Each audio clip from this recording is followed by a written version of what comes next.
Halo semuanya, selamat datang di Kisah Bijaksana.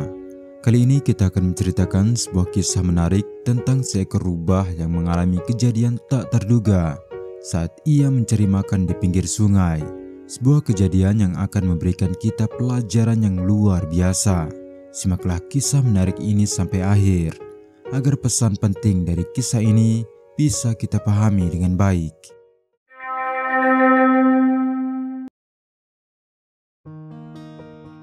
Suatu pagi yang tenang di tengah hutan lebat nan asri, sinar matahari menembus celah-celah dedaunan dan menciptakan cahaya keemasan yang menari-nari di atas tanah berlumut.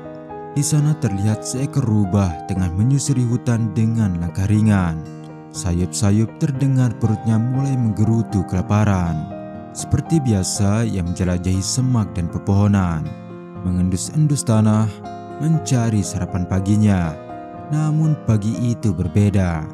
Nasib sial menyambutnya lebih cepat dari biasanya. Saat ia sedang melewati sebuah pohon mangga, tiba-tiba, duk, sebuah benda berat jatuh tepat mengenai kepalanya. Si rubah terpekik, tubuhnya tersentak ke belakang, dan ia segera melompat ke samping dengan cakar siaga. Kepalanya terasa berdenyut. Nyeri yang ia rasakan terasa menyebar hingga ke leher. Dengan mata menyipit penuh amarah, ia menatap ke atas lalu ke tanah, mencari penyebab serangan tidak terduga itu. Di sana, tak jauh dari kakinya, tergeletak sebuah buah mangga besar, matang dan masih segar. Ternyata buah itulah yang jatuh dari pohon dan mengenai kepalanya. Si rubah menggeram. Bukannya merasa beruntung karena mendapat makanan untuk sarapan paginya, ia justru merasa terhina. Baginya, itu adalah bentuk pelecehan dari pohon yang seolah-olah melemparkan buah ke arahnya. "Tega sekali kamu pohon, berani-beraninya kamu menyerangku," geram si rubah, seolah-olah pohon itu adalah makhluk hidup yang sengaja berniat jahat. Dengan kemarahan yang membara, si rubah mencengkeram batang pohon mangga itu dengan taring dan cakarnya. Pohon itu tidak terlalu besar, namun akarnya cukup kokoh. Namun hal itu tidak menghalangi niat si rubah. Dari pagi hingga menjelang siang, ia terus menggerogoti batang pohon itu tanpa henti.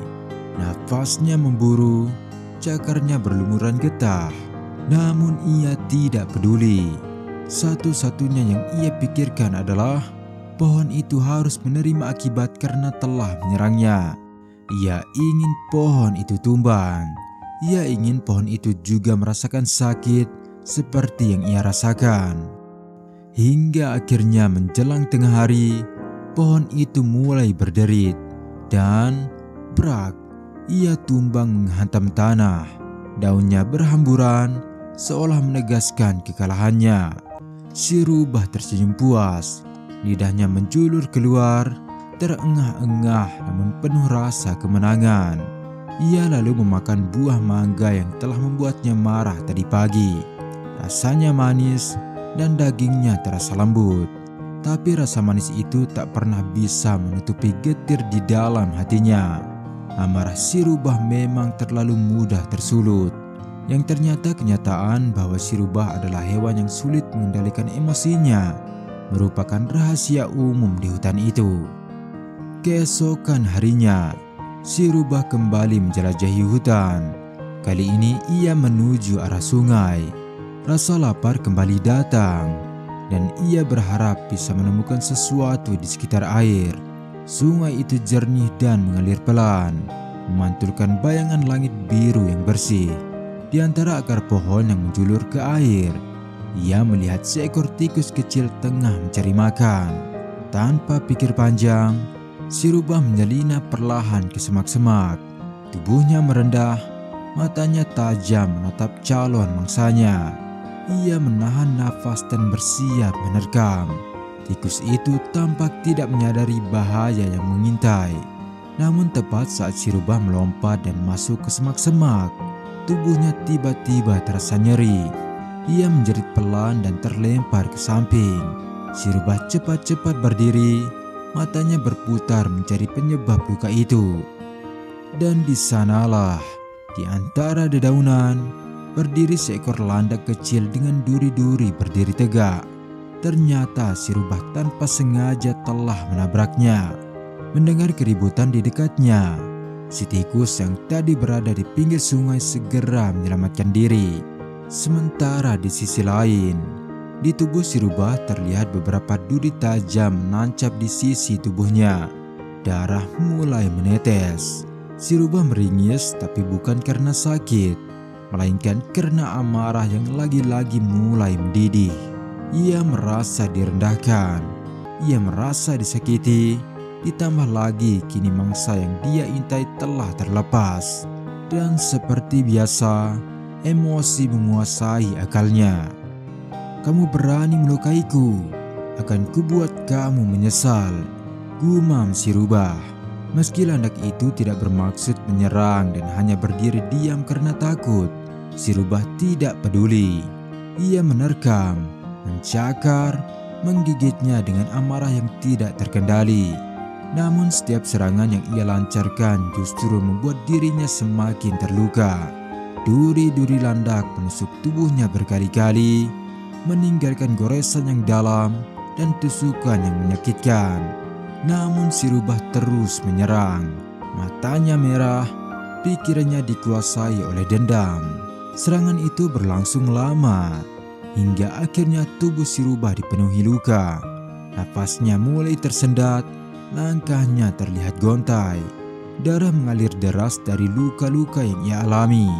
Dan setelah tubuhnya terasa lemas, barulah ia sadar bahwa lukanya kini semakin serius. Namun sudah terlalu lambat untuk ia menyadarinya. Kehilangan banyak darah membuatnya kesusahan untuk hanya sekedar berdiri. Hingga akhirnya, dengan tubuh gemetar, ia jatuh ke tanah. Dunia di sekelilingnya perlahan menggelap. Di kejauhan, sang landak yang mendapat kesempatan untuk menyelamatkan diri dari amukan si rubah segera berlari menjauh. Tubuhnya pun penuh luka, namun ia masih bisa bergerak. Sedangkan si rubah, ia tak bisa lagi bergerak. Amarah telah membunuhnya.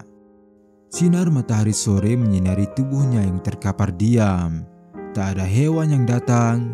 Ia sendirian dan tak ada pertolongan.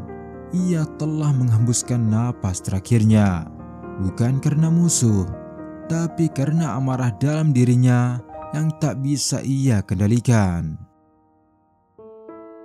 Teman-teman, semoga pelajaran dari kisah ini bisa menjadi renungan untuk kita.